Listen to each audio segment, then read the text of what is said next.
Hi, I'm Parker. And I'm Tim. And this is the Rage Podcast, where today we're going to talk about a very pressing matter in the world today. Yeah, something you're hearing quite a bit about, and we here at the Rage Podcast always want to be relevant, so we're going to address the topic. Parker, you want to tell them what it is? UFOs and aliens.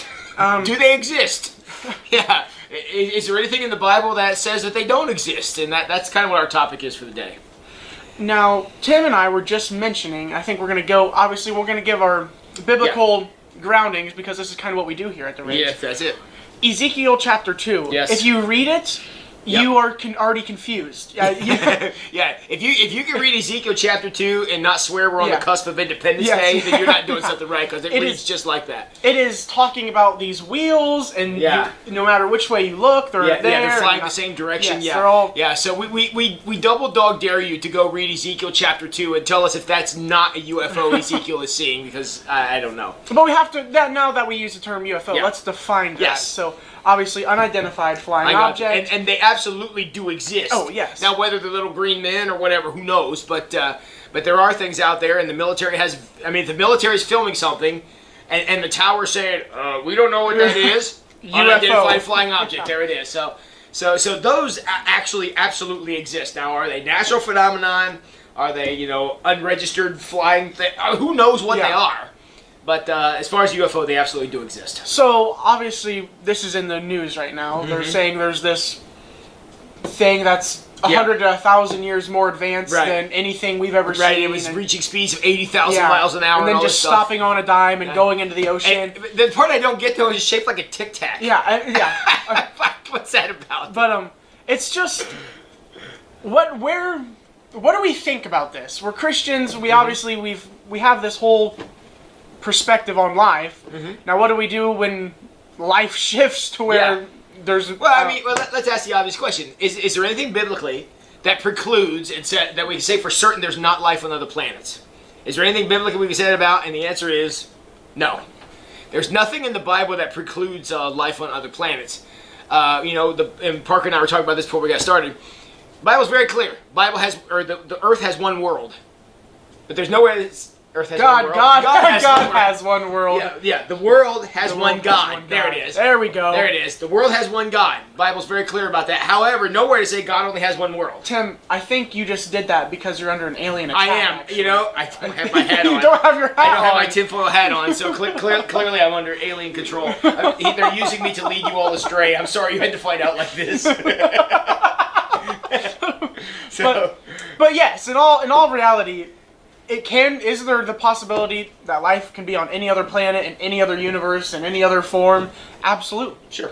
There's nothing biblically that precludes that. And also, if we ever, say tomorrow morning, we got definitive proof. Now, what that's going to look like, I don't know. But somehow we can prove there's life on other planets. My faith would not be impacted by that. I would be like, wow, God. Yeah. Way to do. Way to do again what we know you. Is that an insult to us? Yeah. I had to do a redo. Yeah. I guess the question would have to be is now they get all the cool stuff we got. Yeah. I don't know, but But as far as the existence of life on other planets, to me that's not a faith question. It wouldn't impact my faith in any way, shape, or form. I might not be happy about it if they decided they want to kill us with their thousands of years advanced technology. In what kind of sense does that make sense though? But so here we have this object that they say is 100 to 1,000 years more advanced than us. So let's shoot at it. I was like, that's really what we want to do. There's no way that goes wrong. You just vaporize us in a minute or something. See, it's faster than we can hit it, and we don't understand what it is, and I'm not sure shooting it down would be the best thing we want to try to do. But I am no alien expert. No, I'm not either, and but I've seen all the movies and stuff, but I'm not sure if any of that is real. I'm not sure there's any authority to any of that. But I guess if we're going to go aliens, I'd much rather have E.T. than the alien that Sigourney Weaver fought. Yes, if I had to pick, I'd want E.T. But E.T. would be cool. Yeah, E.T. would be pretty cool. Yeah. So don't let this whole, because I remember. I hear people all the time, well, if aliens exist, God doesn't, and all. Yeah. If this happens, and God didn't do this, or blah, blah, blah, blah, blah, blah, blah. This has really nothing to do with faith. No, I don't see anything, I don't see theologically being impacted in any way. If there's aliens, my God just gets cooler. So, right. I mean. Right. Yeah, it'd be neat to compare notes with them, really, to see where they are on that. But, yeah, as far as that goes, there's that's not something that I would be concerned about. So the next question then becomes so, what happens if we would happen to make contact? I mean, let's take the what if here. All right, so they're flying out there, they catch up with the Tic Tac, and the alien gets out and starts waving and saying hello and stuff.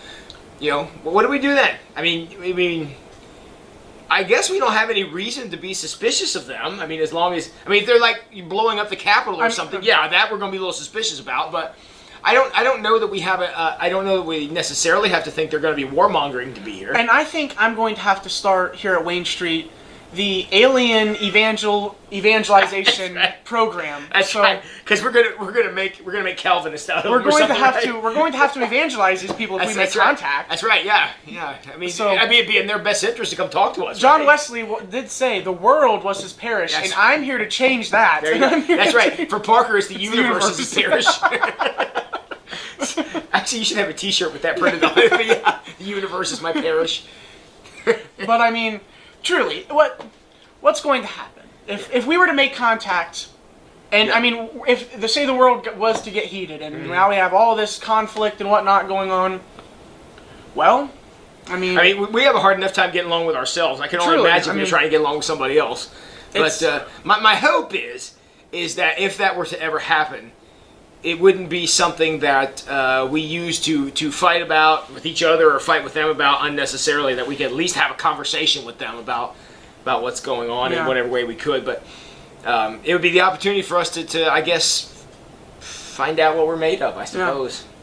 Because are we going to automatically assume threat, or are we going to at least extend the olive branch and see what happens? I mean, it would be a crazy circumstance, but no doubt about it. So if it was to, I wouldn't expect anything else in my lifetime. I've had a pandemic, and the Capitol's been raided. That's right. Yeah. I mean, I've seen enough. Actually, somebody told me that idiot with the Viking horns that was in the Capitol taking pictures. Somebody told me he was an alien. I might actually believe that. I would believe that. That actually makes more sense than other situations. I don't want to think that he and I share DNA. I just don't want to think that he and I are the same species. So, but anyways, in order to get some helpful advice though on how to avoid having negative experiences with aliens not of this world, we're gonna go next level with Parker.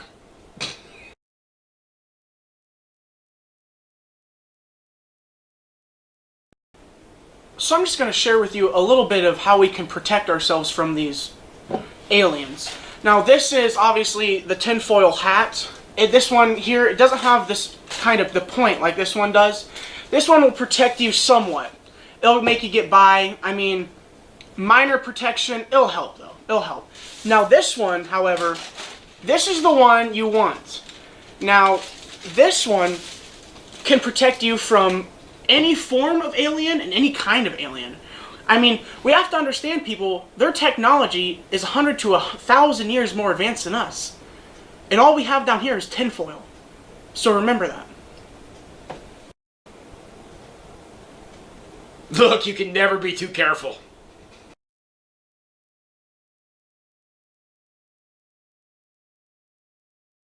That was the greatest segue ever.